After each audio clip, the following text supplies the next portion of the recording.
اس کی ایسی محبت دل میں پیدا ہو جاتی ہے،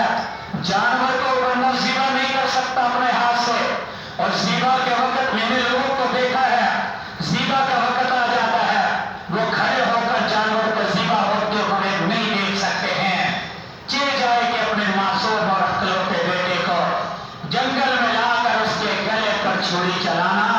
اس سے بڑا جو ہے وہ مجاہدہ، اس سے بڑی قربانی کوئی نہیں ہو سکتی۔ لیکن میں نے عرض کیا جب دل میں اللہ کی محبت ہو، اللہ کا قرب ہو، اللہ کا تعلق ہو، پھر بندہ ایسی قربانیاں دینا بندے کے لیے پھر کوئی مشکل کام نہیں ہوتا۔ تو بہرحال میں یہ عرض کر رہا ہوں، اللہ تعالیٰ کا عبادت جب بندہ کرتا ہے،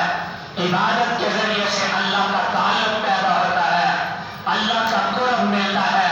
تو لہذا اللہ کے قرب کے ذریعے سے پھر دنیا کی تمام مصیبتوں کو جھیلنا آسان ہو جاتا ہے۔ پھر اس کے بعد میں نے آپ اور آپ کی خدمت میں گزشتہ درس میں جو ہے وہ عرض کیا، یہ اس قرآن مجید کی سب سے پہلی سورت ہے، اس کا ایک نام سورۃ الفاتحہ بھی ہے۔ فاتحہ کا مطلب کھولنے والی، آغاز کرنے والی، افتتاح کرنے والی، چونکہ اس سورت سے قرآن مجید کا افتتاح ہوتا ہے، قرآن مجید کا آغاز ہوتا ہے، اس وجہ سے اس کو سورۃ الفاتحہ بھی کہتے ہیں۔ پھر میں نے آپ کو گزشتہ درس میں بتایا اس سورت کا نام سورۃ الشافیہ بھی ہے،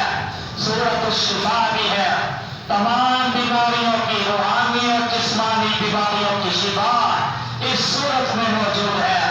پھر گزشتہ درس میں نے آپ حضرات کی خدمت میں یہ بھی عرض کیا، اس سورت کا ایک نام سورۃ السوال بھی ہے۔ سورۃ السوال کا مطلب یہ ہے، یہ سورت ہمیں اللہ سے مانگنے کا طریقہ بتاتی ہے۔ میں نے پہلے بھی عرض کیا تھا کسی سے مانگنے کا طریقہ کیا ہوتا ہے، جس سے مانگا جائے پہلے اس کی تعریف کی جاتی ہے، تعریف کرنے کے بعد اپنا اس کے ساتھ تعلق ظاہر کیا جاتا ہے، پھر اس کے بعد اپنا مقصد اور مدعا اس کے سامنے پیش کیا جاتا ہے۔